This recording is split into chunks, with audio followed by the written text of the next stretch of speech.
রিসর্টের পেছনের জঙ্গলের গাছগুলো যেন মরমর করে ভাঙছে, মাটিটা কাঁপছে। দেবী ভাই, কি করবো আমরা? শ্রেয়াকে বুকের কাছে জড়িয়ে ধরে খাটের তলায় লুকিয়ে পড়ো।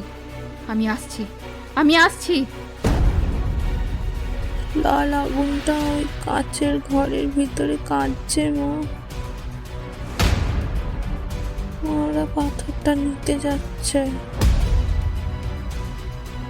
জঙ্গলের বড় বড় পাইন গাছগুলো দুদিকে ছিটকে সরে যাচ্ছে, আর তার ভেতর দিয়ে বেরিয়ে আসছে অন্তত 10-12 ফুট লম্বা তিনটে অতিকায় বিভৎস আকৃতি।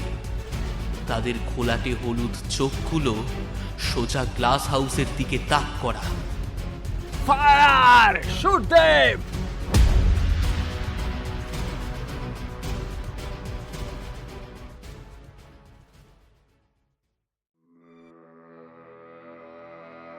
হিন্দু পৌরাণিক আখ্যানগুলির ব্যাপ্তি কত বিশাল এবং এর ফল কত দূর সুদূর প্রসারী, সেটা বিভিন্ন গল্পে, বিভিন্ন লোককথার মধ্যে বিভিন্ন সময়ে উঠে এসেছে।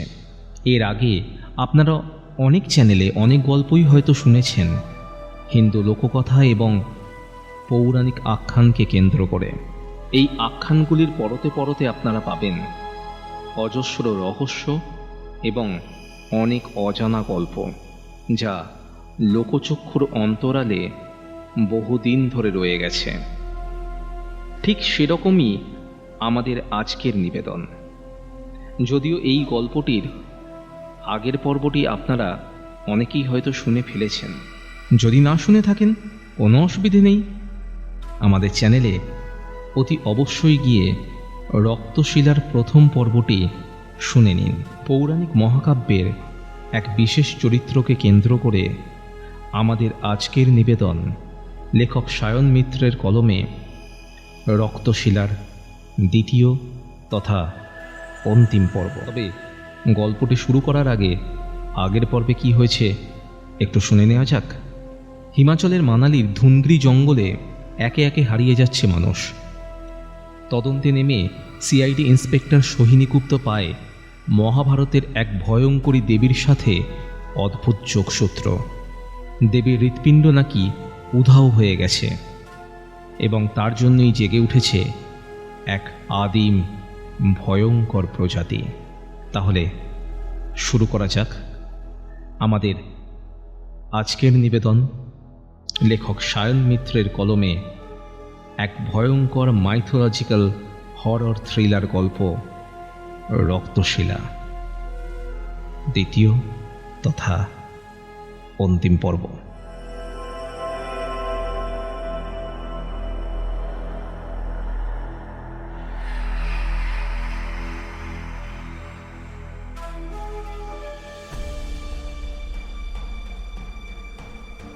সোহিনী সর্বশক্তি দিয়ে লড়াই করার চেষ্টা করল, কিন্তু অন্ধকার আর এতজনের পাশবিক শক্তির কাছে তার সমস্ত ট্রেনিং ব্যর্থ হলো। আদিবাসীরা তার হাত থেকে পিস্তলটা কেড়ে নিয়ে তাকে শক্ত দড়ি দিয়ে পিছমোড়া করে বেঁধে ফেলল। খুব কাছ থেকে এদের দেখে সোহিনীর ইস্পাতের মতো স্নায়ুও এক মুহূর্তের জন্য কেঁপে উঠল। এদের পরনে শুধু সাধারণ পশুর চামড়া নয়, আধ শুকনো চামড়ার ফাঁক দিয়ে বেরিয়ে আছে রুক্ষ কালো শরীর। গলায় বন্য শুয়োরের দাঁত আর ছোট ছোট হাড়ের মালা, যা সন্দেহজনকভাবে মানুষের আঙুলের হাড়ের মতোই দেখতে। তাদের মুখে সাদা মাটি আর শুকনো কালচে রক্তের একটা বিভৎস উল্কি। উস্কো খুস্কো জটাধারী চুলগুলো চোখের ওপর এসে পড়েছে। তাদের গা থেকে কাঁচা মাংস আর পচা পাতার একটা বমি আনা উগ্র গন্ধ বেরোচ্ছে। তাদের চোখে মুখে এক আদিম হিংস্র বন্যতা। তারা সোহিনীকে টানতে টানতে জঙ্গলের আরও গভীরে নিয়ে চলল। প্রায় আধ ঘন্টা এই দুর্গম পথ পেরোনোর সময় সোহিনীর মনে হলো সে যেন পৃথিবীর বুকে নয়, কোনো এক জীবন্ত নরকের দিকে এগিয়ে যাচ্ছে। চারপাশের গাছগুলো ক্রমশ অদ্ভুত আকার নিচ্ছে, যেন ডালপালা মেলে থাকা অজস্র কঙ্কাল। পথে মাঝে মাঝেই গাছের গুঁড়িতে গেঁথে রাখা আছে অর্ধেক পচা জন্তু জানোয়ারের মুন্ডু, যেখান থেকে ফোঁটা ফোঁটা কালচে রস ছুঁয়ে ছুঁয়ে পড়ছে। জঙ্গলটা হঠাৎ একটা বিশাল খাঁড়াই পাথরের দেওয়ালের সামনে এসে শেষ হয়ে গেল। সামনের দৃশ্যটা দেখে সোহিনীর বিস্ময়ে আর এক অজানা আতঙ্কে হতবাক হয়ে গেল। পুরো পাহাড়ের একটা বিশাল অংশ কেটে খোদাই করে তৈরি করা হয়েছে এক বিশাল গহ্বর সদৃশ আদিম মন্দির। কালো পাথরের গায়ে অতিকায় সব বীভৎস খোদাই। মশাল আর আগুনের আলোয় ছবিগুলো যেন জীবন্ত হয়ে উঠেছে। খোদাইয়ে দেখা যাচ্ছে অতিকায় 10-12 ফুট লম্বা কিছু দানব সাধারণ মানুষের 2 হাত ধরে আড়াআড়িভাবে তাকে চিরে ফেলছে। তাদের মুখ ভর্তি ধারালো দাঁত আর পায়ের পাতাগুলো অস্বাভাবিক রকম বড়। তারা যেন একটা বিশাল মাতৃমূর্তিকে পাহারা দিচ্ছে, আর সেই মাতৃমূর্তির পায়ের কাছে পড়ে আছে অসংখ্য মানুষের কাটা মুন্ডু। খোদাইগুলো এতই নিপুণ আর বীভৎস যে সোহিনীর শিরদাঁড়া দিয়ে একটা বরফ শীতল স্রোত নেমে গেল। গোটা মন্দিরটায় কোনো দরজা নেই, শুধু পাহাড়ের পেটের ভেতর চলে যাওয়া একটা হাঁ করা নিশ্ছিদ্র অন্ধকার গর্ভগৃহ, ঠিক যেন কোনো আদিম অতিকায় দানবের খোলা মুখ।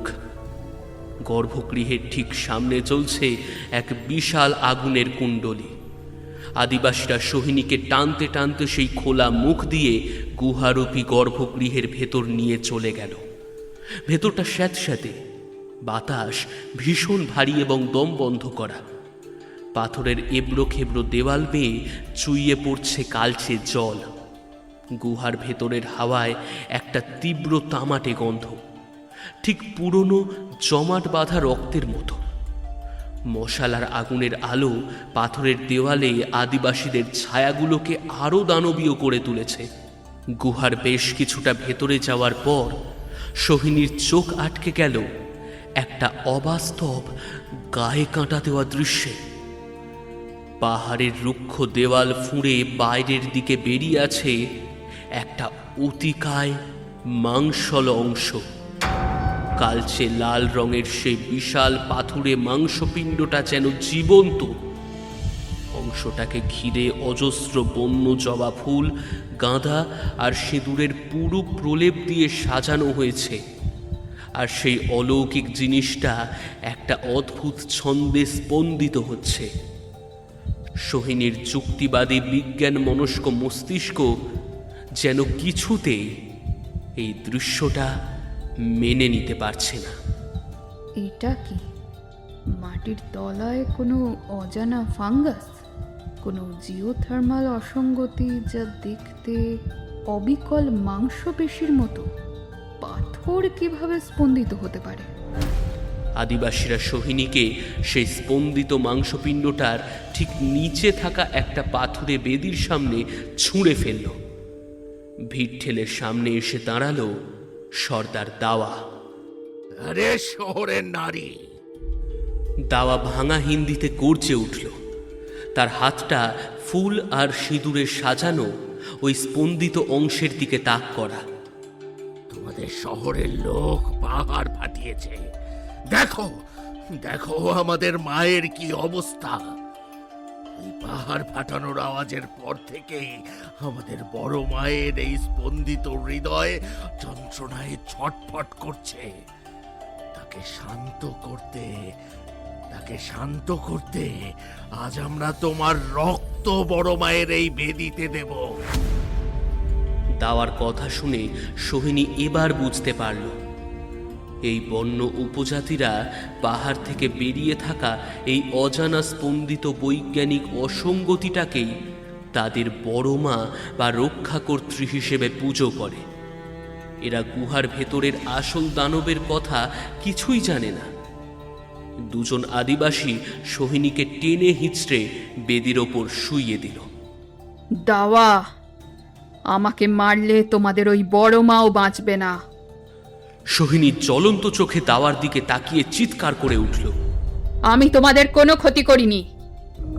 কিন্তু দাওয়া কোনো কথা শুনল না। সে তার বিশাল খাঁড়াটা 2 হাতে মাথার ওপর তুলে ধরল। সোহিনী দাঁতে দাঁত চেপে চোখ বন্ধ করল, আর ঠিক সেই মুহূর্তে ঘটে গেল একটা অদ্ভুত ঘটনা। পাহাড়ের গাত্র থেকে বেরিয়ে থাকা সেই বিশাল অংশের স্পন্দনটা আচমকা তীব্র হয়ে উঠল। স্পন্দনটা এতটাই জোরালো যে সোহিনীর মনে হলো ভাইব্রেশনটা পাথরের বেদি ভেদ করে সোজা তার নিজের বুকে এসে ধাক্কা মারছে। দাওয়ার হাতটা শূন্যেই আটকে গেছে। ওই স্পন্দিত অংশ থেকে একটা অদ্ভুত লালচে আভা বেরিয়ে সোহিনীকে ঘিরে ধরল। সোহিনীর চোখের সামনে তখন এক অদ্ভুত বিভ্রম। কোনো পরিষ্কার ছবি নয়, বরং এক জমাট বাঁধা অন্ধকার আর যন্ত্রণা। সে অনুভব করল তার মস্তিষ্কের ভেতর দিয়ে এক প্রবল শক্তিশালী যন্ত্রণার স্রোত বয়ে যাচ্ছে। সে দেখতে পেল অন্ধকারের ভেতর থেকে ওই হৃৎপিণ্ড সদৃশ বস্তুটির মূল একটা জ্বলন্ত অংশ, একটা লাল পাথর কেউ যেন নিষ্ঠুরভাবে ছিঁড়ে নিয়ে যাচ্ছে। আর তার ঠিক পরেই একটা অতিকায় কালো মাতৃচ্ছায়া যন্ত্রণায় আর্তনাদ করে উঠেছে। কয়েক সেকেন্ড পরেই বিভ্রমটা কেটে গেল। সোহিনী হাঁপাতে হাঁপাতে পাথুরে মেঝেতে বসে পড়ল। তার কপাল বেয়ে ঘাম ঝরছে। চোখের সামনে এই অতিকায় স্পন্দিত বস্তু আর একটু আগের ওই অদ্ভুত অনুভূতি, সব মিলিয়ে তার সিবিআই মস্তিষ্ক এবার ঘড়ির কাঁটার মতো সমস্ত সূত্রগুলোকে এক করতে শুরু করল। খাদের নিচে ডিনামাইট ফাটানোর চিহ্ন, শ্রেয়ার আঁকা সেই লাল পাথর আর বিশাল ছায়ার ছবি, আর এইমাত্র তার নিজের অনুভবে দেখা একটা জ্বলন্ত লাল অংশ ছিঁড়ে নেওয়ার দৃশ্য। সোহিনী ভূতে বিশ্বাস করে না, কিন্তু সে এটা বুঝতে পারল দাওয়া আর তার উপজাতির লোকেরা তখন বিস্ময় আর ত্রাসে ওই স্পন্দিত পাহাড়ের অংশের সামনে হাঁটু গেড়ে বসে পড়েছে।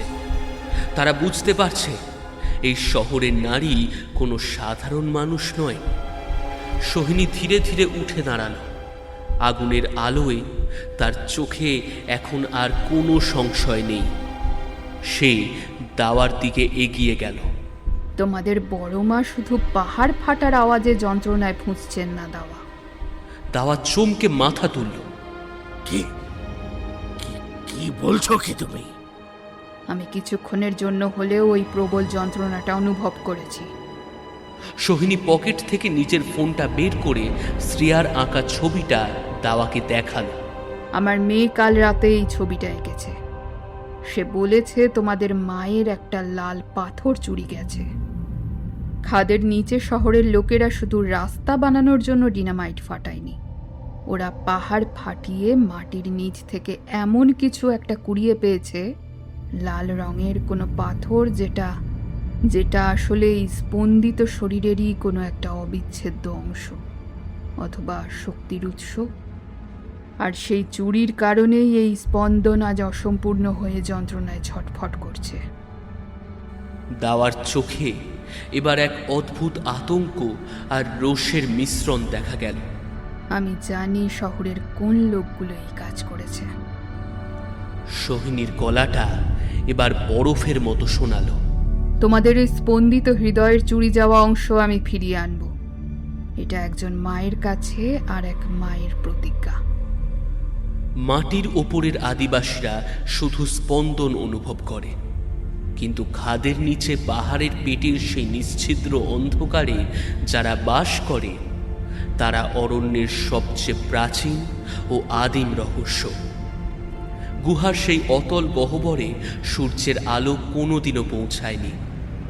সেখানকার দেওয়াল বেয়ে চুঁইয়ে পড়া জলের শব্দ ছাড়া আর কোনো শব্দ নেই।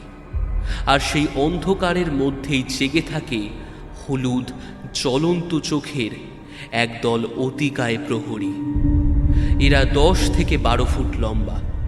এদের গায়ের চামড়া পাথরের মতো শক্ত। 2 হাতের পেশিগুলো যেন এক একটা আস্ত গাছের গুঁড়ি, আর নখগুলো ধারালো ফলার মতো। এরা মহাকাব্যের সেই প্রাচীন রাক্ষসদের শেষ বংশধর। যুগ যুগ ধরে এদের একটাই কাজ, মাটির গভীরের সেই পবিত্র রক্তশিলাকে আগলে রাখা। কিন্তু আজ সেই গুহা ক্রোধে ফুঁসছে। গুহার দেওয়ালের সেই খাঁজটায় সেই জ্বলন্ত লাল পাথরটা বসানো ছিল, কিন্তু সেটা এখন একদম ফাঁকা। পাহাড় ফাটানোর সেই তীব্র বিস্ফোরণে দেওয়াল ভেঙে পাথরটা ছিটকে বেরিয়ে যাওয়ার পর থেকেই এই দানবরা পাগল হয়ে উঠেছে। তাদের ঈশ্বরই যন্ত্রণায় ছটফট করছে। দানবদের সবচেয়ে প্রাচীন সর্দার গুহার সেই ফাঁকা খাঁজটার সামনে এসে দাঁড়ালো। সে বুক ভরে বাতাস টেনে নিল। বাতাসে ধুলো আর বারুদের গন্ধের সাথে মিশে আছে বাইরের মানুষের গন্ধ। সে বুঝতে পারল তাদের পবিত্র শিলা আর এই অরণ্যে নেই। সেটা শহরের লোভী মানুষরা চুরি করে কংক্রিটের জঙ্গলে নিয়ে গেছে। সর্দারের গলা চিরে একটা অমানসিক হাড় কাঁপানো গর্জন বেরিয়ে এলো, আর সেই গর্জনের সায় দিয়ে বাকি দানবরাও গর্জে উঠল। এবার আর মাটির নিচে লুকিয়ে থাকার সময় নেই। পবিত্র শিলা ফিরিয়ে আনতে অন্ধকারের এই প্রহরীরা এবার পাহাড়ের ওপরে মানুষের পৃথিবীতে পা রাখবে।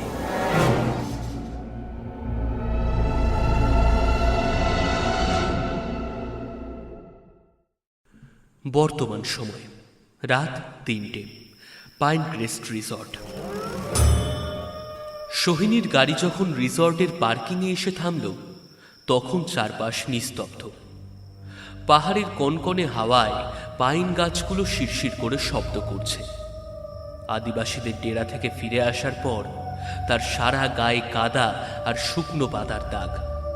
পিচমোড়া করে বেঁধে রাখার জন্য কবজিতে বসে যাওয়া দড়ির লালচে কালশিটে দাগগুলো এখনো স্পষ্ট। কিন্তু শারীরিক ক্লান্তির চেয়েও তার মনের ভেতরে চলা ঝড়টা অনেক বেশি শক্তিশালী। সে এখন জানে রজত বক্সী মাটির নিচ থেকে এমন কিছু একটা চুরি করেছে যার সাথে এই জঙ্গল ও এই আদিবাসীদের অস্তিত্ব একই সাথে জড়িয়ে আছে। নিজের সুইটের দরজা খুলতেই সোহিনী দেখল ড্রয়িং রুমে আলো জ্বলছে। সোফায় বসে কাকলিদি রীতিমতো কাঁপছে। কি হয়েছে কাকলিদি? শ্রেয়া কোথায়? সোহিনীর গলার স্বরে এক লহমায় সিবিআই অফিসারের কাঠিন্য মুছে গিয়ে একজন উদ্বিগ্ন মায়ের ছায়া ফুটে উঠল। দিদিভাই, শ্রেয়ার খুব জ্বর ওর। কাকলিদির গলা ভয়ে কাঁপছে। রাত 12টা থেকে হঠাৎ গা পুড়ে যাচ্ছে দিদিভাই, কিন্তু জ্বরের চেয়েও যেটা ভয়ঙ্কর তা হলো ওর কথাগুলো। ঘুমের ঘরে ও কেমন সব অদ্ভুত সব কথা বলছে।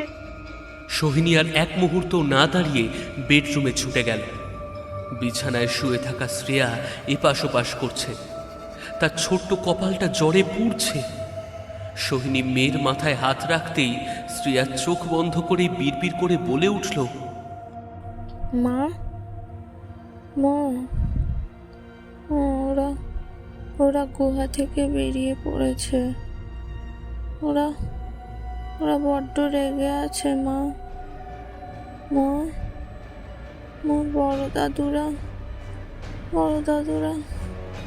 বড় দাদুদের মা কাঁদছে। ওরা পাথরটা খুঁড়ছে। ওরা শহরের দিকে আসছে মা। সোহিনীর মেরুদণ্ড বেয়ে এক হিমশীতল স্রোত নেমে গেল। শ্রেয়ার এই প্রলাপ কোনো সাধারণ জ্বরের বিকার নয়। এই পবিত্র অরণ্যের কোনো এক অদ্ভুত টেলিপ্যাথিক শক্তির সাথে শ্রেয়ার নিষ্পাপ মনটা যেন সরাসরি জুড়ে গেছে। সোহিনী বুঝতে পারল সময় খুবই কম। ওই লাল পাথরটা রজত বক্সী নিশ্চয়ই মানালিতেই কোথাও লুকিয়ে রেখেছে। আর মাটির তলার সেই আসল দানবরা যদি পাথরের টানে সত্যি শহরে হানা দেয়, তবে এই মানালি শহর, রিসর্ট, সাধারণ মানুষ সবাই চরম বিপদে পড়বে। তার মেয়ের জীবনও নিরাপদ নয়। কাল সকালেই তাকে রজত বক্সির কলার ধরতে হবে।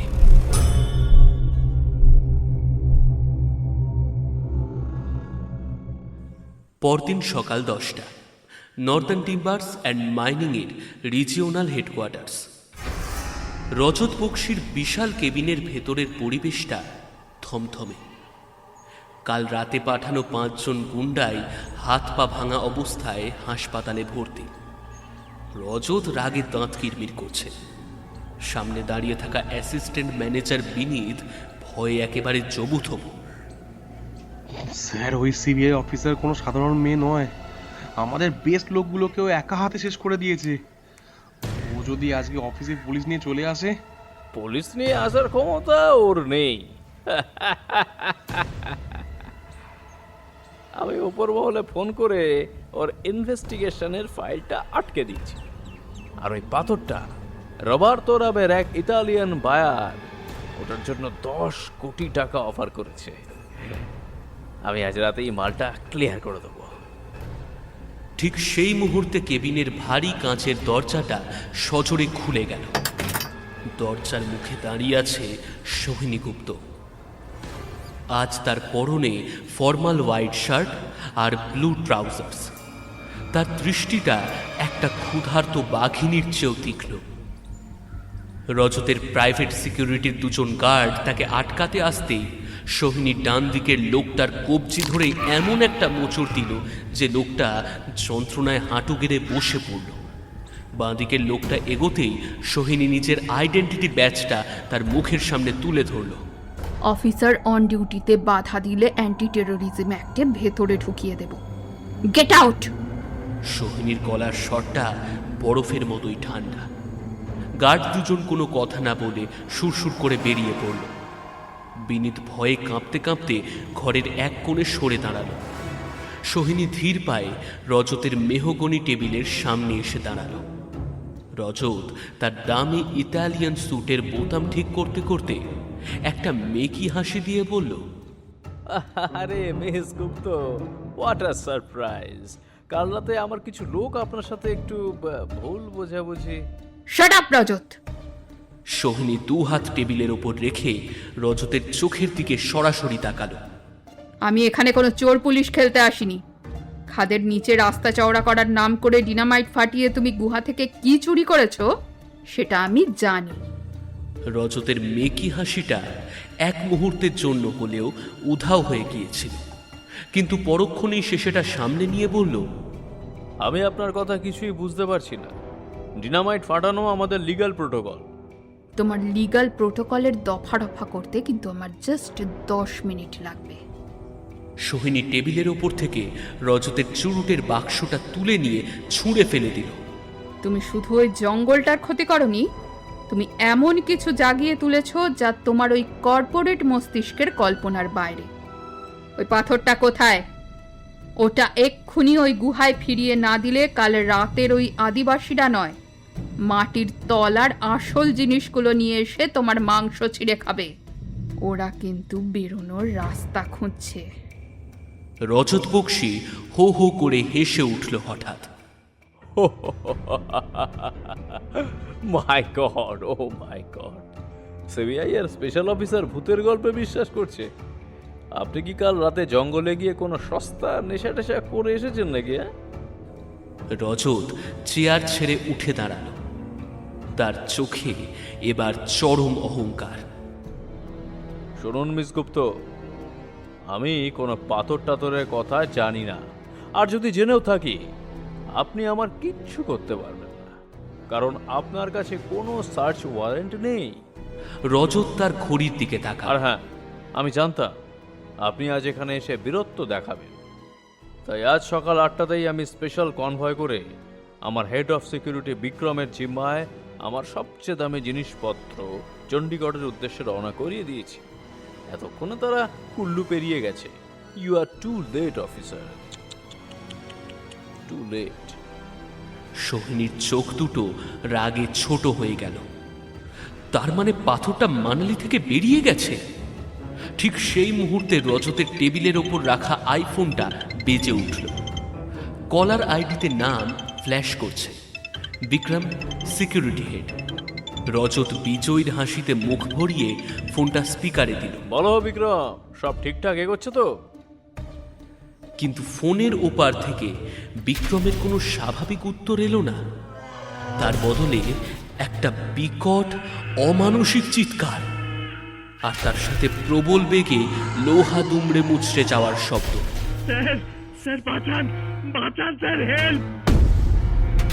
ফোনের ওপারে বিক্রমের গলাটা আতঙ্কে যেন ফেটে পড়েছে। রাস্তায় পাহাড়ি কুয়াশার ভেতর থেকে ওরা নেমে এসেছে স্যার। পুরো অন্তত 10 ফুট লম্বা। স্যার, ওরা আমাদের গাড়িগুলোকে খেলনার মতো উল্টে দিচ্ছে। ফোনের ওপার থেকে এবার অটোমেটিক রাইফেলের এলোপাথারি গুলির শব্দ ভেসে এলো, কিন্তু তার সাথে কোনো মানুষের নয়, বরং একটা হাড় হিম করা আদিম বন্য গর্জন শোনা গেল। স্যার, গুলি ওদের চামড়া ভেদ করতে পারছে না। ও গড, আমার দিকে আসছে। বাঁচান!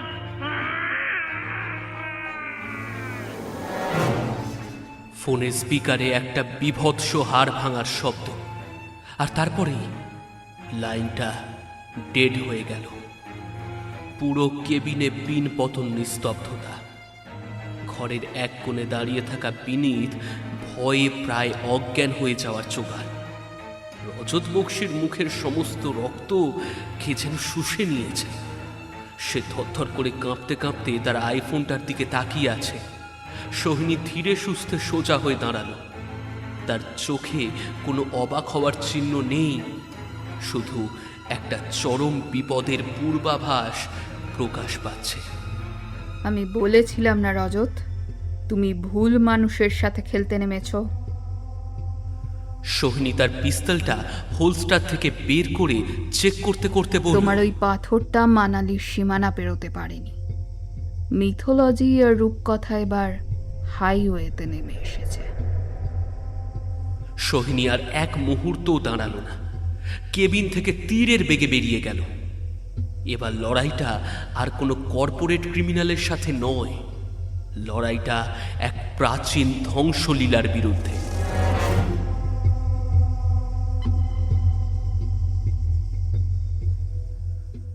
মহাভারতের পাতা উল্টালে দেখা যায় রাক্ষসদের দৃষ্টিশক্তি নয়, ঘ্রাণ শক্তি ও শ্রবণ শক্তি ছিল সাধারণ মানুষের কল্পনার বাইরে। মাটির গভীরের ওই নিশ্ছিদ্র অন্ধকারে যুগের পর যুগ ধরে থাকতে থাকতে ওই দানবদের দৃষ্টিশক্তি প্রায় নষ্ট হয়ে যায়, কিন্তু তার বদলে প্রকৃতি তাদের শিখিয়ে দিয়েছে এক ভয়ঙ্কর ক্ষমতা। তারা বহু দূর থেকে বাতাসের ঘ্রাণ নিতে পারে এবং মাটির ভেতরের সামান্যতম কম্পনও তাদের পায়ের স্নায়ু দিয়ে মগজে পৌঁছে যায়। তারা শুধু একটা স্পন্দন চেনে, তাদের মায়ের হৃদয়ের স্পন্দন, সেই রক্তশিলা।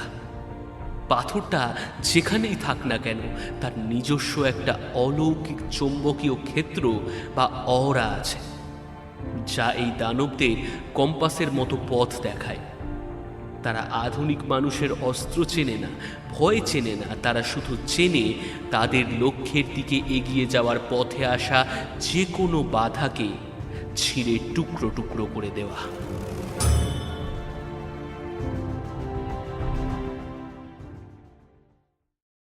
বর্তমান সময় সকাল 10:40। মানালি কুল্লু হাইওয়ে। সোহিনী স্করপিও তীব্র গতিতে হাইওয়ের বাঁকগুলো পেরোচ্ছে। জায়গাটা মানালি থেকে কিছুটা নিচে, যেখানে পাহাড়ের গা ঘেঁষে বিপাশা নদী বয়ে গেছে। আজ সকাল থেকেই এদিকে ঘন কুয়াশা, আর তার সাথে শুরু হয়েছে ঝিরিঝিরি বৃষ্টি। ভিজিবিলিটি প্রায় 10 ফুটেরও কম। সোহিনীর চোখ রাস্তার উপর। একটু আগেই বিনীতের ফোনে শোনা সেই হাড় হিম করা গর্জনটা তার মাথার মধ্যে ঘুরপাক খাচ্ছে। হঠাৎ স্করপিওর হেডলাইটের আলোয় কুয়াশার ভেতর একটা বিশাল কালো কাঠামো ফুটে উঠল। সোহিনী সজোরে ব্রেক কষল। টায়ারের ঘর্ষণের কান ফাটানোর শব্দ করে গাড়িটা থেমে গেল। সোহিনী পিস্তল হাতে গাড়ি থেকে নামল। হাইওয়ের মাঝখানে দৃশ্যটা দেখে তার ধমনীর রক্ত যেন বরফ হয়ে গেল। রজতের কনভয়ের দুটোই ফোর্ড এন্ডেভার এসইউভি। একটা গাড়ি পাহাড়ের গায়ে এমনভাবে ধাক্কা মেরেছে যে সামনের ইঞ্জিনটা কাগজের মতো দুমড়ে ভেতরে ঢুকে গেছে, আর দ্বিতীয় গাড়িটা সেটা সোজা রাস্তায় নেই। অন্তত 2 টন ওজনের গাড়িটাকে কেউ যেন খেলনার মতো তুলে উল্টে খাদের ওপর ফেলে দিয়েছে। চারপাশে ভাঙা কাঁচের ছাপ আর রক্ত ছড়ানো। সোহিনী পিস্তল বাগিয়ে নিঃশব্দে উল্টে থাকা গাড়িটার দিকে এগোলো। গাড়ির ভেতরে কেউ নেই, শুধু চালকের সিটের জানলার কাঁচটা ভাঙা, আর সেখানে লেগে থাকা রক্ত বৃষ্টির জলে ধুয়ে রাস্তায় গড়িয়ে পড়েছে। সোহিনী চারপাশটা সতর্ক দৃষ্টিতে দেখতে দেখতে খাদের দিকের ভাঙা গার্ডরেলের কাছে এলো। সেখানে কাদার উপর পড়ে আছে রজত বক্সির হেড সিকিউরিটি বিক্রম। তার একটা পা হাঁটুর নিচ থেকে অদ্ভুতভাবে বেঁকে আছে, আর বুকটা রক্তে ভাসছে। সোহিনী দ্রুত পিস্তল হোলস্টারে রেখে তার পাশে হাঁটু গেড়ে বসল। বিক্রম, শুনতে পাচ্ছ? পাথরটা কোথায়? বিক্রম চোখ পিটপিট করে তাকালো। তার মুখ থেকে গেঁজলা উঠছে। ম্যাডাম, ওগুলো মানুষ নয় ম্যাডাম। একটা জানোয়ার এক হাতে গাড়ির দরজা উপরে ফেলে দিল। গুলিতে ওদের কিছুই হলো না ম্যাডাম। পাথরটা কোথায় বিক্রম? ওই দানবরা কি পাথরটা নিয়ে গেছে? সোহিনী তাকে হালকা ঝাঁকুনি দিল। বিক্রম একটা যন্ত্রণার গোঙানি দিয়ে হাসার চেষ্টা করল।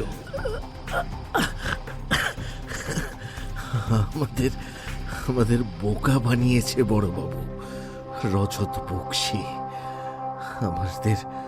আমাদের গাড়ির ওই মেটাল ব্রিফকেসটা ওটা খালি ছিল, শুধু পাথরটার একটা ছোট ভাঙা টুকরো ছিল ভেতরে।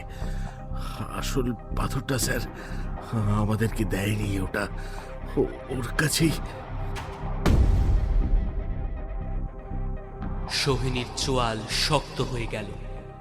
রজত বক্সি জানত পাথরটার বিপদের কথা, তাই সে কনভয়টাকে শুধু ডিকয় বা টোপ হিসেবে ব্যবহার করেছে, যাতে পুলিশ বা অন্য কেউ তাকে সন্দেহ না করে।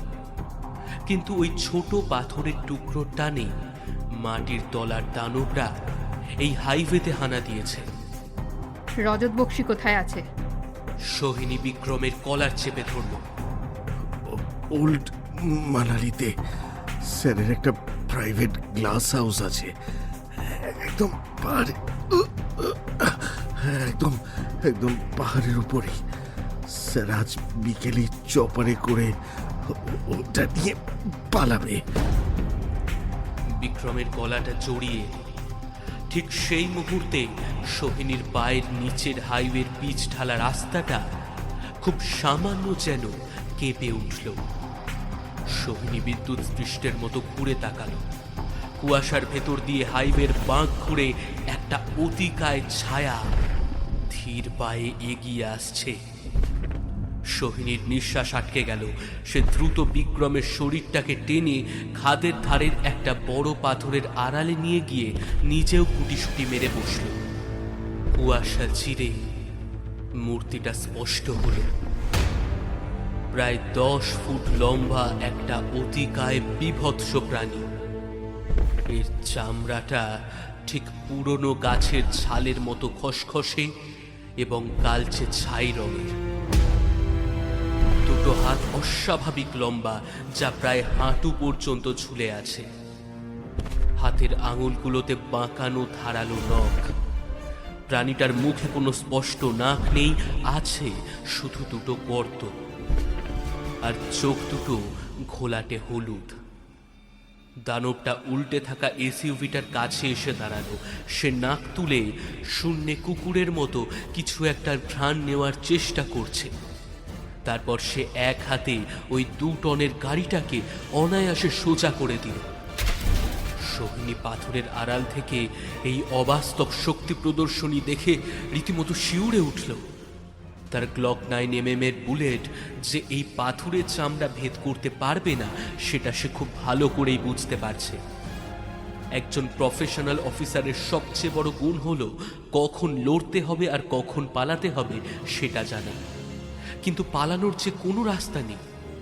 দানবটা গাড়ি থেকে ঘ্রাণ নিতে নিতে ঠিক সেই পাথরের চাঁইটার দিকেই এগিয়ে আসছে, যার পিছনে সোহিনী লুকিয়ে আছে। সে মানুষের গন্ধ পেয়ে গেছে। দানবটার ঘোলাটে হলুদ চোখগুলো ঠিক পাথরের ওপর দিয়ে উকি মারতেই সোহিনী একটা চরম সিদ্ধান্ত নিল। সে পিস্তল তুলল, কিন্তু দানবটার দিকে তাক করল না। সে তাক করল হাইওয়ের ওপর উল্টে থাকা দ্বিতীয় গাড়িটার ফাটা ফুয়েল ট্যাঙ্কের দিকে, যেখান থেকে গল গল করে পেট্রোল ঝরছে রাস্তায়। সোহিনী ট্রিগার টানল, বুলেট সোজা গিয়ে আঘাত করলো ফুয়েল ট্যাঙ্কে। একটা কান ফাটানো বিস্ফোরণ, পুরো এসইউভিটা একটা আগুনের গোলায় পরিণত হলো। আগুনের তীব্র তাপ আর শব্দের এই আচমকা হানায় দানবটা ঘাবড়ে গিয়ে 2 হাত দিয়ে মুখ ঢেকে কয়েক পা পিছিয়ে গেল। তার সেই হাড় হিম ভরা গর্জনটা আবারও শোনা গেল। সোহিনী এই এক মুহূর্তেরই সুযোগটা খুঁজছিল। সে পাথরের আড়াল থেকে বেরিয়ে তীরের বেগে নিজের স্করপিওটার দিকে ছুটল। গাড়িতে উঠেই স্টার্ট দিয়ে রিভার্স গিয়ারের সজোরে অ্যাক্সেলারেটরে চাপ দিল। স্করপিওটা চাকার তীক্ষ্ণ শব্দ করে পিছনে ঘুরে মানালির দিকে ছুটতে শুরু করল। ভিউ মিরারে সোহিনী দেখল আগুনের আড়াল থেকে বেরিয়ে দানবটা তার গাড়ির দিকে ছুটতে শুরু করেছে, কিন্তু একটা আধুনিক ইঞ্জিনের গতির সাথে সে পেরে উঠতে পারল না। কুয়াশায় মিলিয়ে গেল সে। সোহিনী হাঁপাচ্ছে, তার কপাল বেয়ে ঘাম ঝরছে, কিন্তু তার মস্তিষ্ক এখন একটা সুপার কম্পিউটারের মতো কাজ করছে। রজত বক্সির গ্লাস হাউস ওল্ড মানালিতে, আর ওল্ড মানালির ঠিক লাগোয়াই হলো ধুনগ্রি জঙ্গল আর পাইন ক্রেস্ট রিসর্ট, যেখানে শ্রিয়া আছে। দানবটা হাইওয়েতে আসল পাথরটা পায়নি, তার মানে তারা এবার আসল পাথরের ঘ্রাণ ধরে সরাসরি ওল্ড মানালির দিকে এগোবে, আর সেই পথেই পড়বে শ্রেয়াদের রিসর্ট। সোহিনীর ড্যাশবোর্ডের ওপর রাখা ফোনটা ভাইব্রেট করে উঠল। Caller ID কাকলিদি।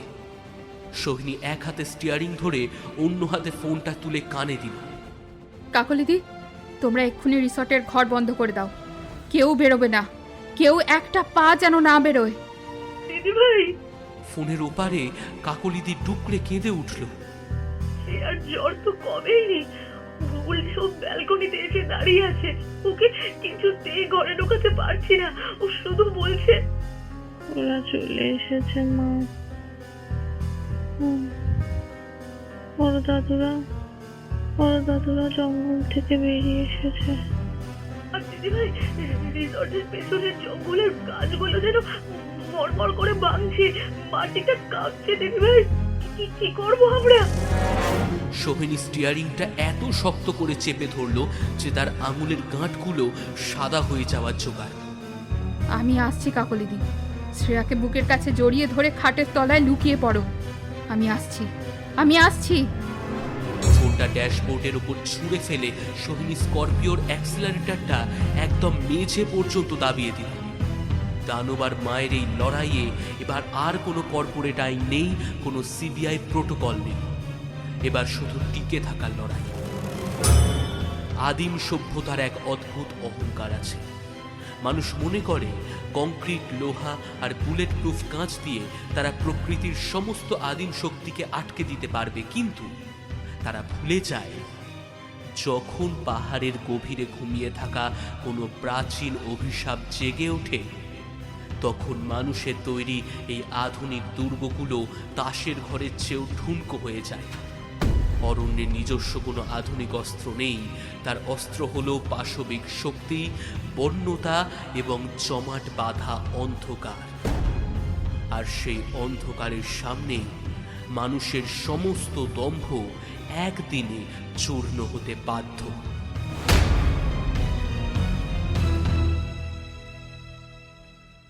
বর্তমান সময় দুপুর 12:15। Pine crest resort, old Manali.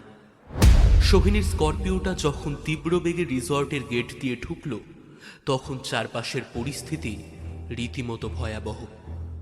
পুরো ওল্ড মানালি এলাকাটা ঘন কুয়াশা আর ঝিরঝিরে বৃষ্টিতে ঢেকে গেছে।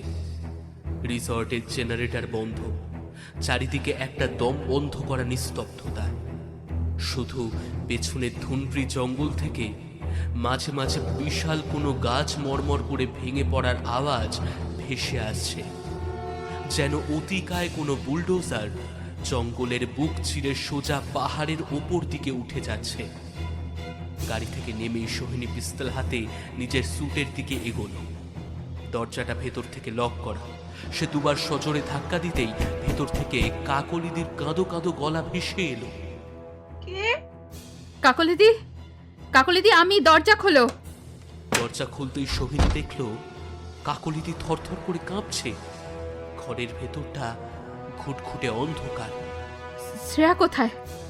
দিদি ভাই, ওকে আমি খাটের তলায় লুকিয়ে রেখেছিলাম, কিন্তু ও কিছুতেই ওখানে থাকছে না। ও বারবার ব্যালকনির দিকে চলে যাচ্ছে। সোহিনী ছুটে ব্যালকনিতে গেল। প্রবল ঠান্ডা আর বৃষ্টির মধ্যেও শ্রেয়া ব্যালকনির গ্রিল ধরে দাঁড়িয়ে আছে। তার দৃষ্টি স্থির হয়ে আছে পাহাড়ের একদম ওপরের দিকে, যেখানে পাইন গাছের ফাঁক দিয়ে একটা আধুনিক গ্লাস হাউস বা কাঁচের বাড়ির অস্পষ্ট কাঠামো দেখা যাচ্ছে। সোহিনী নিচু হয়ে মেয়েকে বুকে জড়িয়ে ধরল। শ্রেয়ার গা জ্বরে পুড়ে যাচ্ছে, কিন্তু তার চোখ দুটো অস্বাভাবিক রকম শান্ত।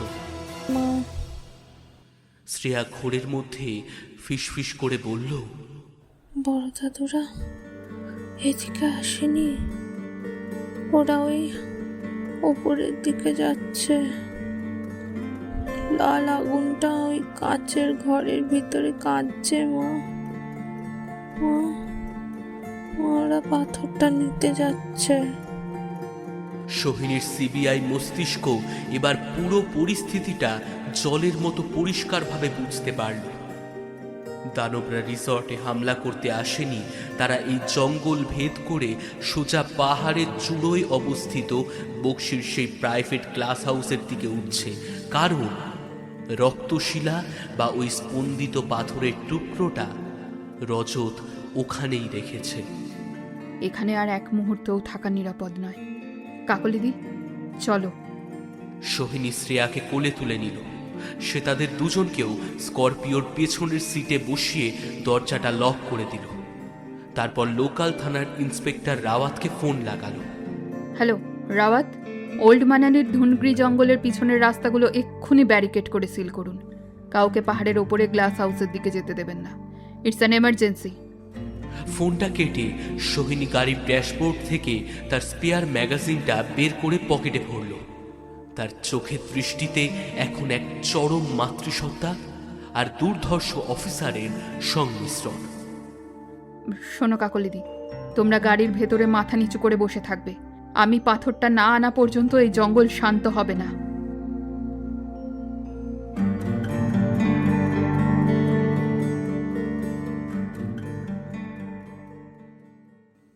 দুপুর 1টা, রজত বক্সি প্রাইভেট ক্লাস হাউস, পাহাড়ের চূড়া।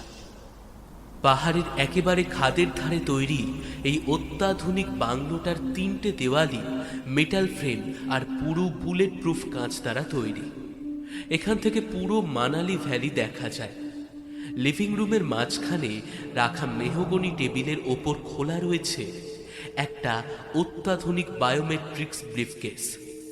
তার ভেতরে কালো ভেলভেটের উপর রাখা আছে সেই অভিশপ্ত রক্তশিলা। পাথরটার থেকে এখনো একটা ধিক ধিক করে লালচে আভা বেরোচ্ছে। রজত বক্সি নার্ভাসভাবে ঘরময় পায়চারি করছে। হাইওয়েতে বিক্রমের কনভয়ের ওপর ঠিক কি হামলা করেছে সেটা তার কর্পোরেট মগজে এখনো ঢুকছে না। তবে সে এটুকু বুঝতে পারছে যে এই পাথরটা আর তার কাছে রাখা নিরাপদ নয়। ইতালিয়ান বায়ারের জন্য সে চপার পাঠাতে বলেছে। যে কোনো মুহূর্তে সেটা চলে আসবে। বাংলোর বাইরে তার 10 জন heavyweight private bouncer automatic rifle নিয়ে পাহারায় আছে। হঠাৎ বাংলোর পেছনের জঙ্গল থেকে একটা অমানসিক হাড় হিম করা গর্জন ভেসে এলো। রজত চমকে জানলার কাছের কাছে ছুটে গেল। কুয়াশার ভেতর দিয়ে সে যা দেখল তাতে তার গলার কাছে হৃৎপিণ্ডটা যেন লাফিয়ে উঠল। জঙ্গলের বড় বড় পাইন গাছগুলো দুদিকে ছিটকে সরে যাচ্ছে, আর তার ভেতর দিয়ে বেরিয়ে আসছে অন্তত 10-12 ফুট লম্বা 3-3টে অতিকায় বিভৎস আকৃতি। তাদের ঘোলাটে হলুদ চোখগুলো সোজা গ্লাস হাউসের দিকে তাক করা। রজত পাগলের মতো চিৎকার করে উঠল। বাইরের বাউন্সাররা এলোপাতাড়িভাবে গুলি চালাতে শুরু করল। AK-47 ব্রাশ ফায়ারের কান ফাটানোর শব্দে পাহাড় কেঁপে উঠল। কিন্তু ওই অতিকায় দানবের পাথুরে কালচে চামড়ায় বুলেটগুলো লেগে ফুলঝুরির মতো স্ফুলিঙ্গ ছড়াচ্ছে মাত্র। তাদের গতির কোনো বিরাম নেই, বিশ্রাম নেই। প্রথম দানবটা এক লাফের সামনে এসে একজন বাউন্সারের রাইফেল ধরা হাতটা ধরে এমন একটা হ্যাচকা টান দিল যে লোকটার হাত কাঁচ থেকে স্রেফ ছিঁড়ে আলাদা হয়ে গেল।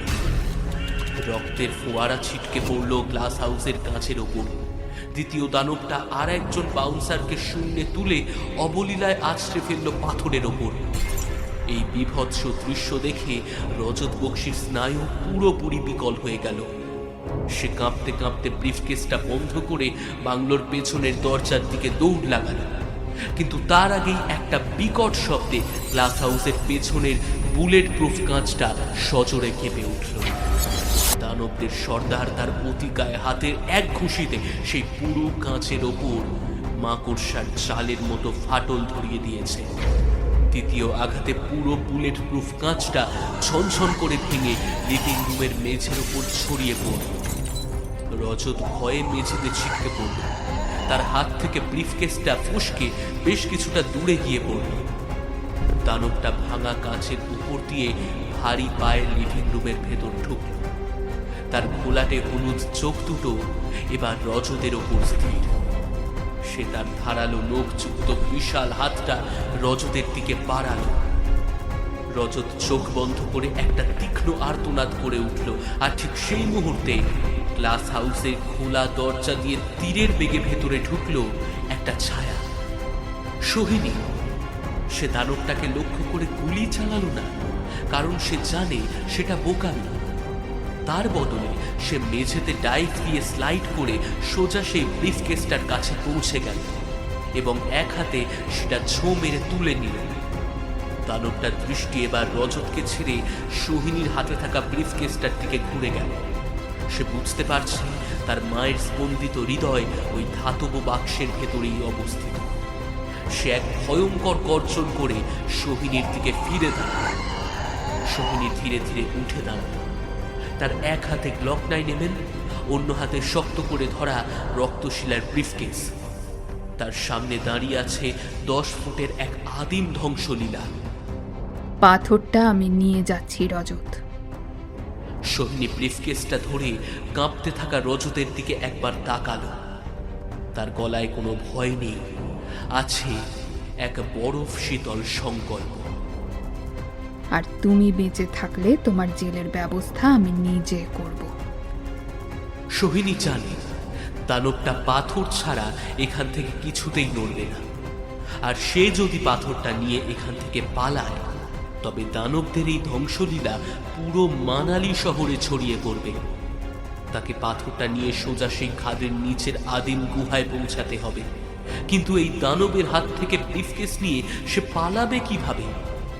দানবরা শুধু পেশির জোর দিয়ে লড়াই করে না, তারা লড়াই করে তাদের বিলুপ্ত প্রায় অস্তিত্বের তীব্র যন্ত্রণা দিয়ে। আধুনিক মানুষের তৈরি বুলেট বা লোহা তাদের চামড়া ভেদ করতে পারে না ঠিকই, কিন্তু তাদের আসল শক্তি লুকিয়ে আছে তাদের আদিম জেদের মধ্যে। তাদের কাছে এই রক্তশিলা কোনো সাধারণ খনিজ পাথর নয়, এটি তাদের ঘুমন্ত মায়ের স্পন্দিত হৃৎপিণ্ড এবং এই দানবদের বেঁচে থাকার একমাত্র আদিম শক্তির উৎস। এই হৃৎপিণ্ড চুরি করার অর্থ তাদের মায়ের মৃত্যু, আর মায়ের মৃত্যু মানে এই অরণ্যে তাদের হাজার বছরের প্রাচীন অস্তিত্ব চিরতরে মুছে যাওয়া। সোহিনীর মতো একজন মানুষ যে কিনা আধুনিক প্রযুক্তি আর সিবিআই এর নিয়মের দোহাই দেয়, সে কিভাবে এই আদিম রাক্ষসদের তীব্র প্রতিশোধের আগুনের সামনে দাঁড়াবে? সোহিনী বুঝতে পারল এই লড়াই অস্ত্রের নয়, এই লড়াই বুদ্ধির আর চরম স্নায়ুর চাপের।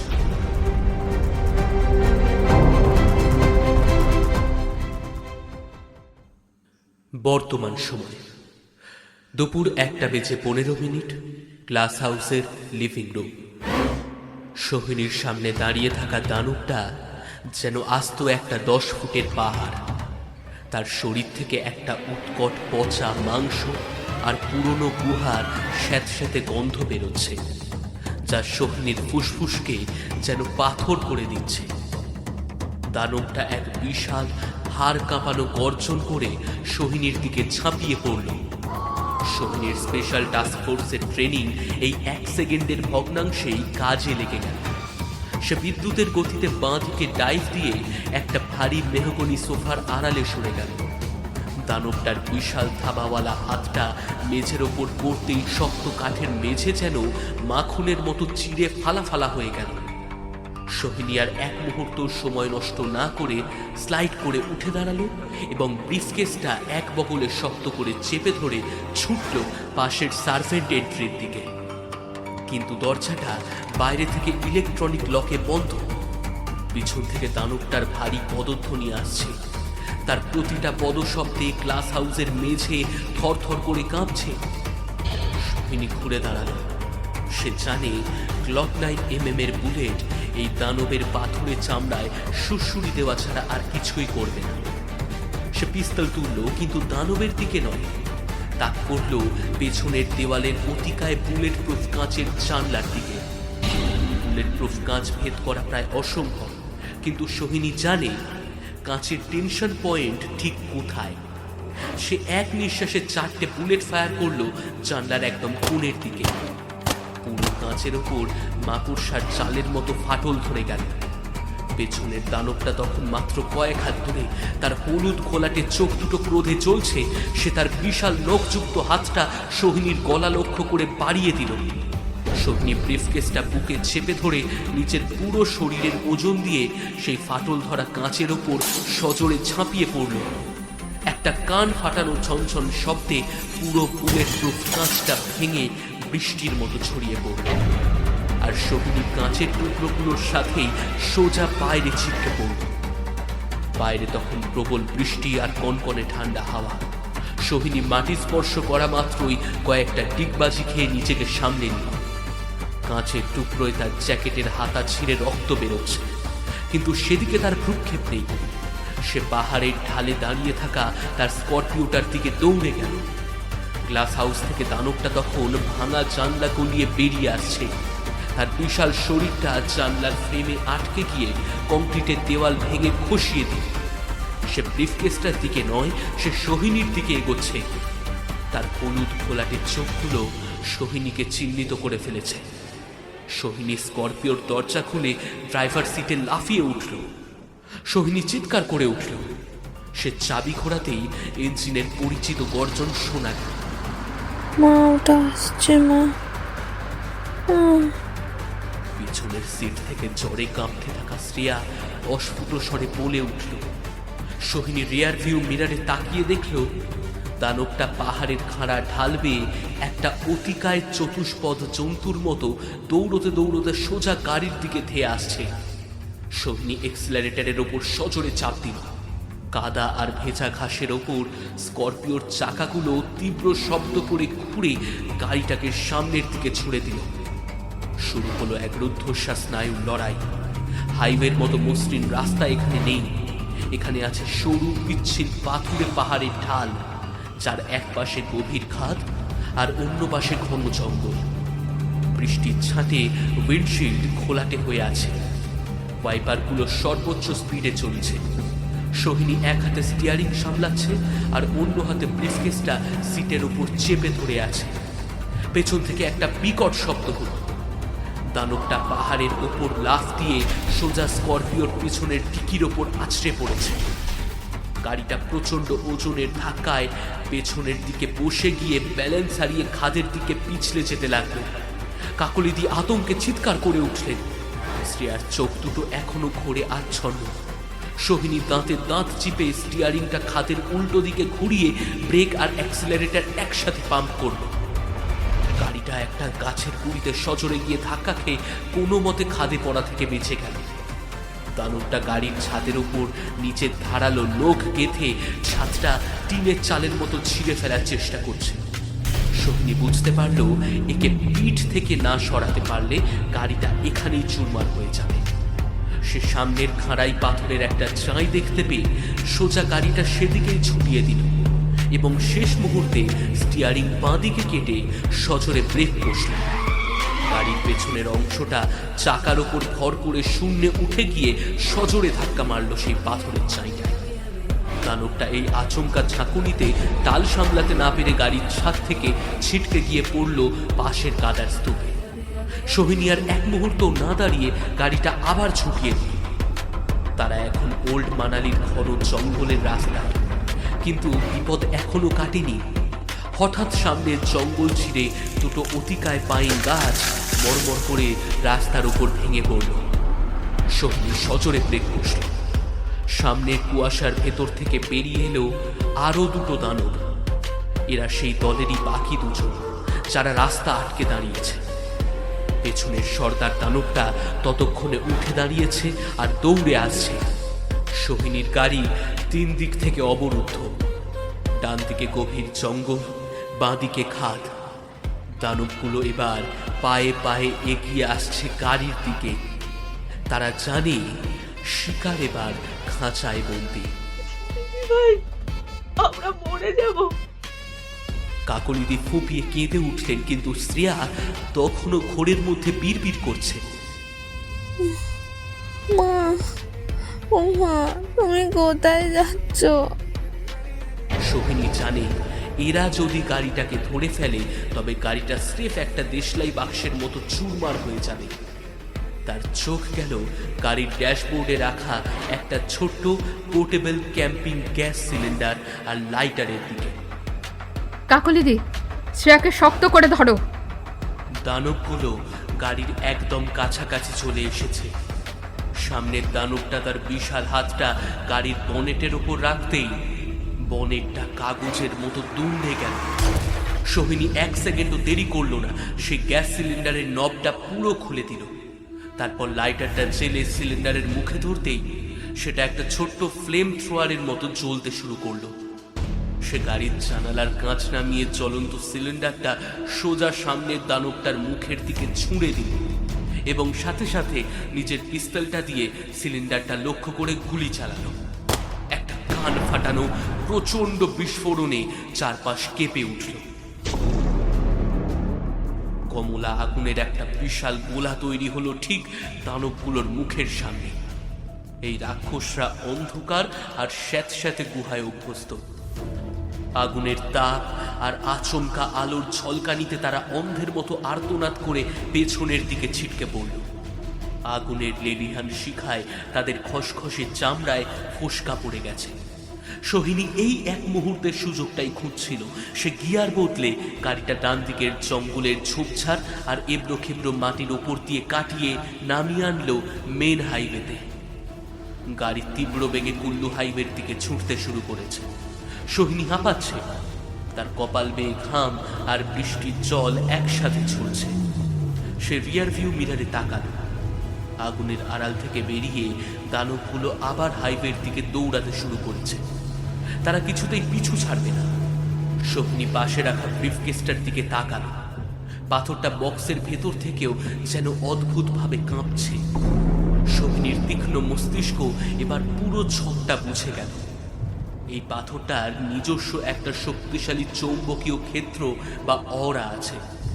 এই দানবরা চোখ দিয়ে নয়, এই পাথরের ঘ্রাণ আর স্পন্দন দিয়েই তাকে ট্র্যাক করছে। যতক্ষণ এই পাথরটা তার গাড়িতে থাকবে ততক্ষণ এরা তাকে ছায়া হয়ে সারা পৃথিবী জুড়ে অনুসরণ করবে। পাথরটা জঙ্গলের ভেতর কি কোনো জায়গায় লুকিয়ে রাখলে হবে? না, এরা ঠিক খুঁজে বের করবে এবং যাকে সামনে পাবে তাকেই ছিঁড়ে খাবে। এদেরকে পাথর থেকে দূরে সরাতে হলে অন্য কোনো বড় টোপ দিতে হবে। কিন্তু তার চেয়েও বড় কথা, এই পাথরটাকে যদি এর আসল জায়গায় অর্থাৎ সেই ঘুমন্ত মায়ের শরীরের কাছে ফিরিয়ে দেওয়া যায়, তবে কি এরা শান্ত হবে? সোহিনী হাইওয়ের মাঝখানে সজোরে ব্রেক কষে একটা ইউ টার্ন নিল। গাড়ির চাকা পিছের রাস্তায় ঘষতে গিয়ে তীব্র ধোঁয়া ওড়াল। কি করছো দিদিভাই? আমরা আবার উল্টো দিকে কেন যাচ্ছি? কাকলিদি আতঙ্কে চিৎকার করে উঠল। আমরা পালাচ্ছি না কাকলিদি, ওদের হাত থেকে পালানোর কোনো রাস্তা নেই। সোহিনী স্টিয়ারিংটা শক্ত করে চেপে ধরল। তার চোখের দৃষ্টি এখন এক আহত বাঘিনীর মতো স্থির এবং ভয়ঙ্কর। ওরা পাথর চায় আর আমি পাথরটাই দেব। আমরা ধুন্দি সেক্টরের সেই আদিম মাইনিং সাইটের দিকে যাচ্ছি, একদম মাটির নিচে ওদের ডেরায়।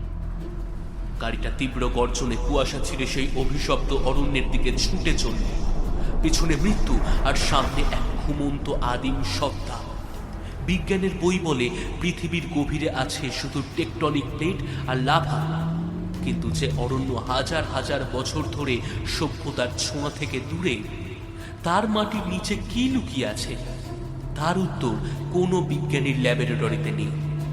কখনো কখনো মাটির নিচে লুকিয়ে থাকে এমন অনেক সত্য যা মানুষের যুক্তিবাদী মস্তিষ্ককে নিমেষে অকেজ করে দিতে পারে। কাম্যক বনের এই পাতালে ঢোকার অর্থ হল মানুষের পৃথিবীর নিয়মগুলোকে দরজার বাইরে ফেলে আসা।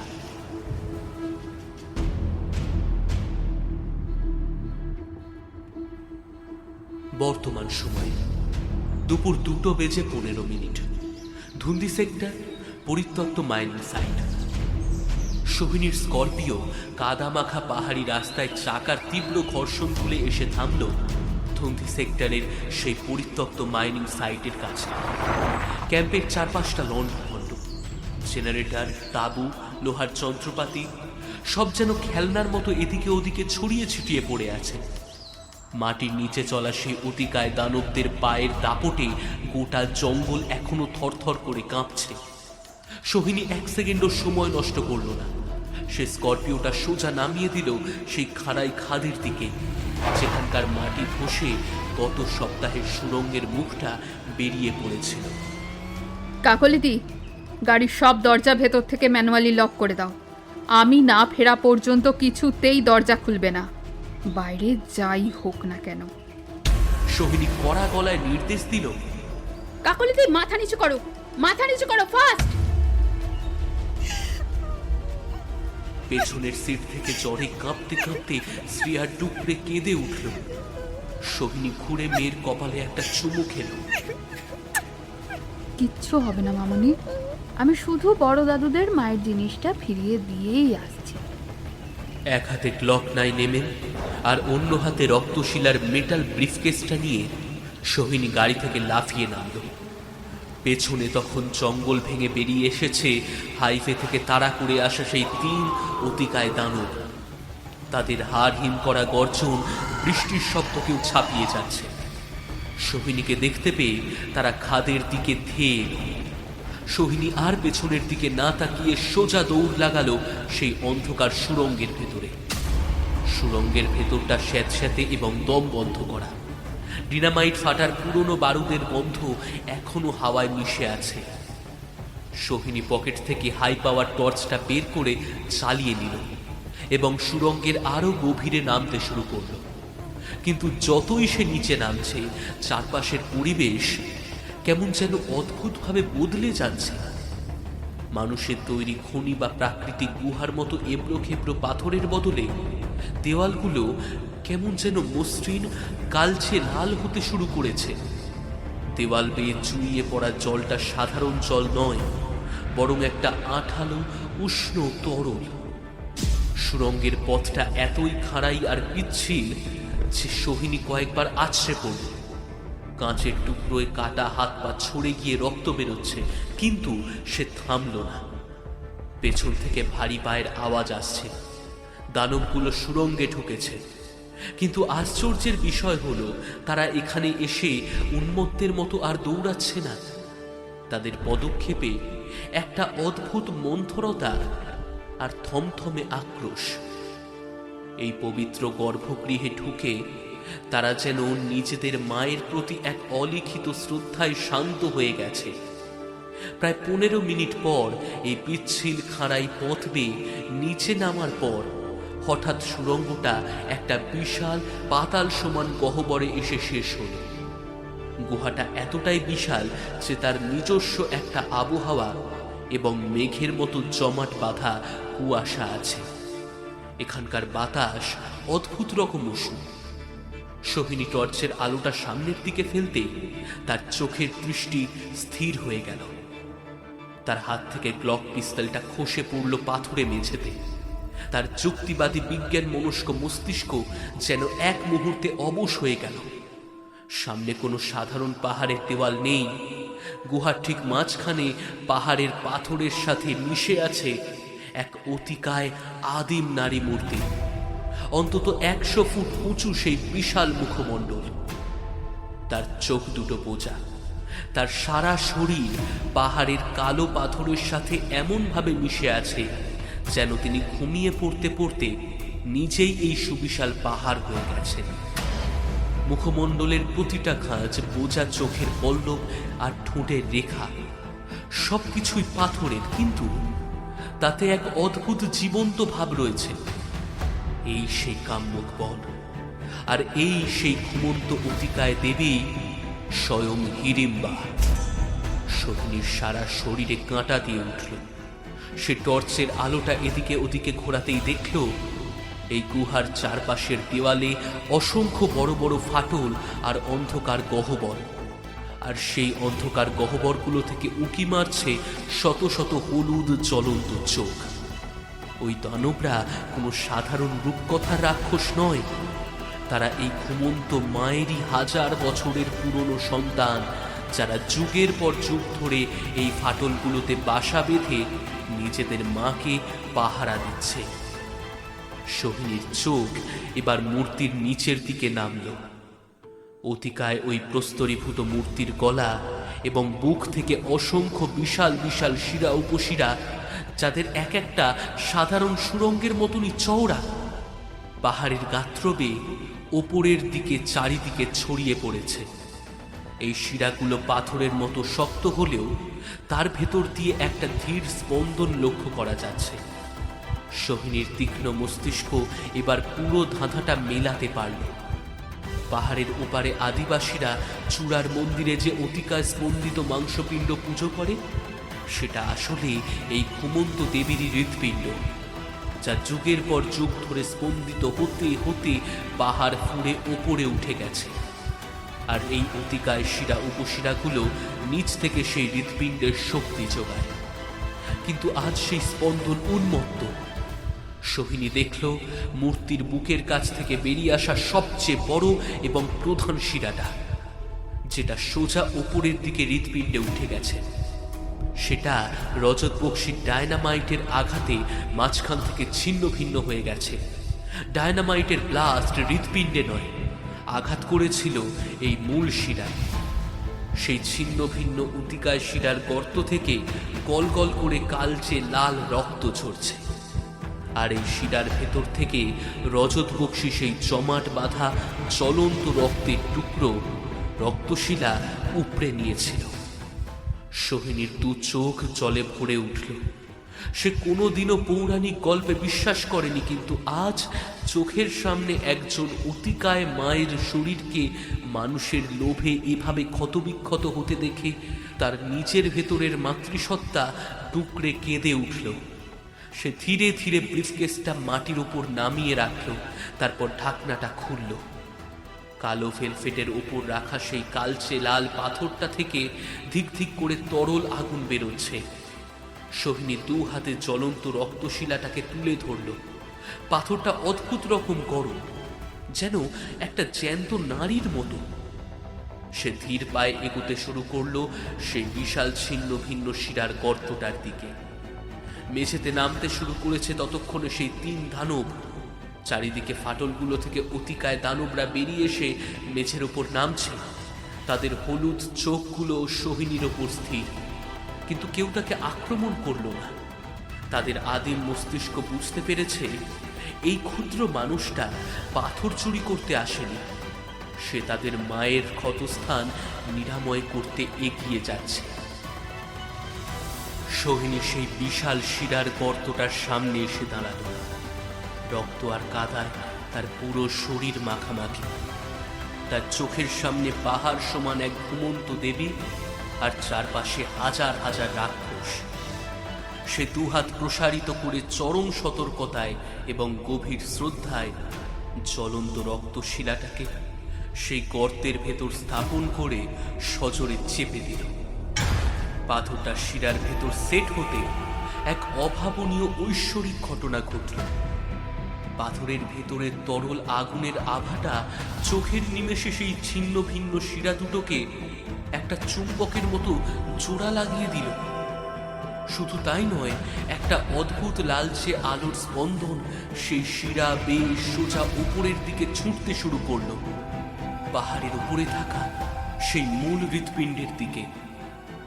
অতিকায় গুহাটা একটা লালচে মায়াবী আলোয় ভরে গেল। উন্মত্তের মতো ধুকপুক করতে থাকা স্পন্দনের শব্দটা ধীরে ধীরে শান্ত হলো।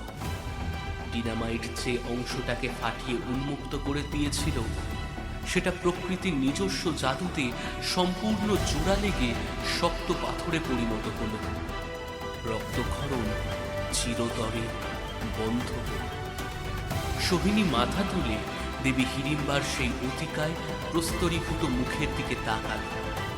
তার মনে হলো সেই বিশাল মুখমণ্ডলে এতদিন ধরে জমে থাকা এক চরম যন্ত্রণার ছাপ যেন ম্যাজিকের মতো মুছে গিয়ে এক অদ্ভুত স্বর্গীয় শান্তি নামিয়ে এনেছে। বোঝার চোখ দুটো যেন এখন আর যন্ত্রণায় কুঁচকে নেই। পুরো গুহা জুড়ে একটা গভীর স্বস্তির দীর্ঘশ্বাস যেন অনুরণিত হলো। চারপাশে দাঁড়িয়ে থাকা শত শত দানব হাঁটু গেড়ে বসল গুহার মেঝেতে। তারা একসাথে মাথা নোয়ালো তাদের শান্ত হওয়া মায়ের দিকে। তাদের চোখ থেকে হিংস্রতা মুছে গিয়ে এক চরম ভক্তিভাব ফুটে উঠেছে। সর্দার দানবটা একবার সোহিনীর দিকে তাকালো। সেই দৃষ্টিতে কোনো ভাষা নেই, একটা নীরব স্বীকৃতি আর কৃতজ্ঞতা আছে। তারপর তারা ধীরে ধীরে ফিরে গেল গুহার দেওয়ালের সেই ফাটলগুলোর ভেতর, অন্ধকারের আশ্রয়ে।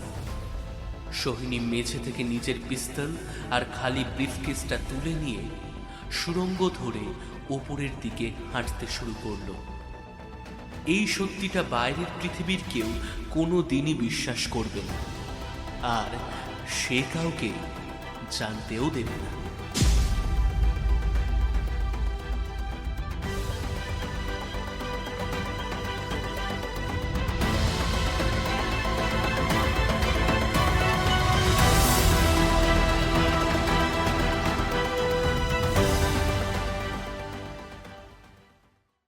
পরদিন সকাল, মানালি থানা।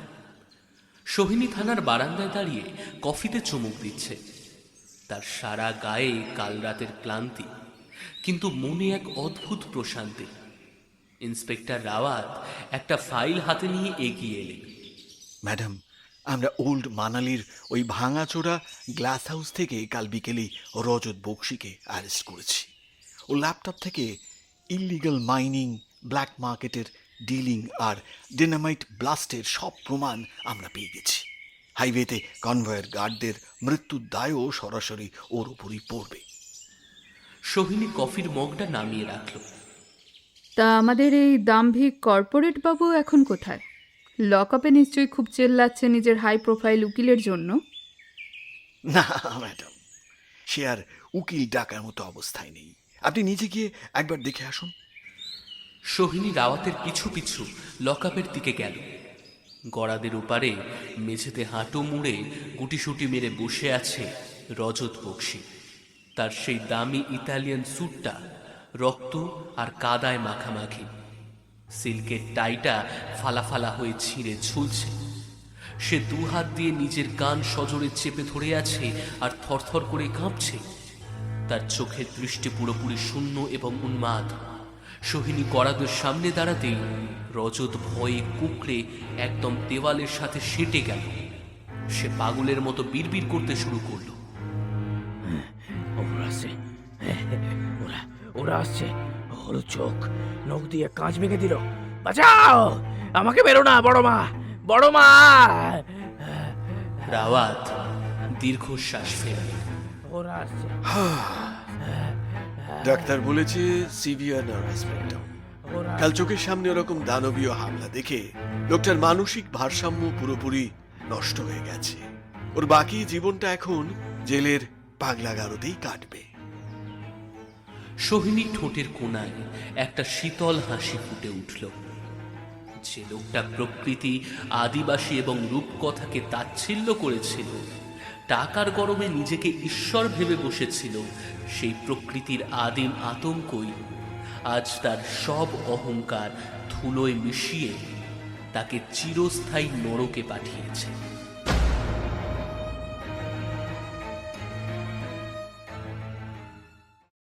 এক মাস পর দিল্লি সিবিআই হেডকোয়ার্টার্স। সোহিনী তার ফাইনাল রিপোর্ট জমা দিল। রিপোর্টে লেখা রইল, নর্দার্ন টিম্বার্স অ্যান্ড মাইনিং কোম্পানির বেআইনি ডিনামাইট ব্লাস্টের জেরে মাটির তলা থেকে বিষাক্ত গ্যাস লিক হয়ে শ্রমিকদের হ্যালিউসিনেশন ও মৃত্যু ঘটে। কনভয়ের ওপর এবং গ্লাস হাউসের ওপর হামলার কারণ হিসেবে জঙ্গল থেকে বেরিয়ে আসা পাগলা ভাল্লুকের দলের কথা লেখা হল। সোহিনী খুব সচেতনভাবেই দেবী হিড়িম্বা বা অন্য কোনো দানবদের উল্লেখ করল না, কারণ এই লোভী মানুষেরা যদি একবার জানতে পারে যে মাটির নিচে সত্যি এক দেবী ঘুমিয়ে আছেন, তবে তারা গবেষণার নামে এই পবিত্র পাহাড়কে আবারও খুঁড়ে ক্ষতবিক্ষত করবে। সন্ধেবেলা ডিফেন্স কলোনির ফ্ল্যাটে ফিরে সোহিনী ব্যালকনিতে এসে দাঁড়ালো। মা, দেখো আমি কি এঁকেছি। শ্রেয়া ছুটে এলো ব্যালকনিতে। সোহিনী মেয়ের ড্রয়িং খাতাটা নিল। খাতায় সুন্দর করে আঁকা একটা সবুজ পাহাড়। পাহাড়ের নিচে আর কোনো কালো ছায়া বা জ্বলন্ত লাল পাথর নেই।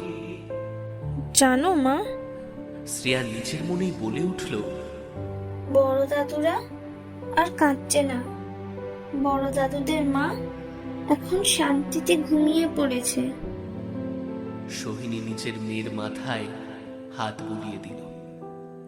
দিল্লির এই কংক্রিটের জঙ্গলের দিকে তাকিয়ে তার মনে হলো, বিজ্ঞানের এই অহংকারী দুনিয়ার বাইরে পাহাড়ের ওই নিশ্ছিদ্র অন্ধকারে আজও কত রূপকথা বেঁচে আছে, আর তাদের মানুষের চোখের আড়ালেই বেঁচে থাকতে দেওয়া উচিত।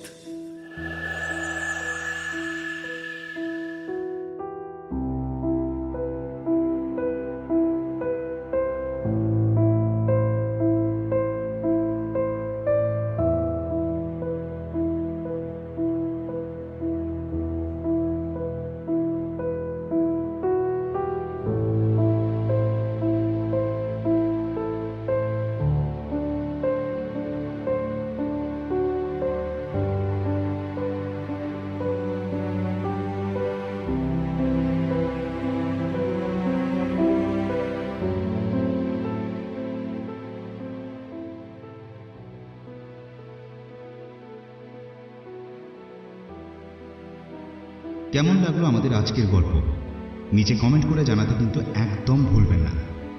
ভালো লাগলে লাইক, শেয়ার এবং কমেন্ট করতে ভুলবেন না। খুব শীঘ্রই আমরা আরও একটি রোমাঞ্চকর গল্প নিয়ে আপনাদের সামনে ফিরে আসছি।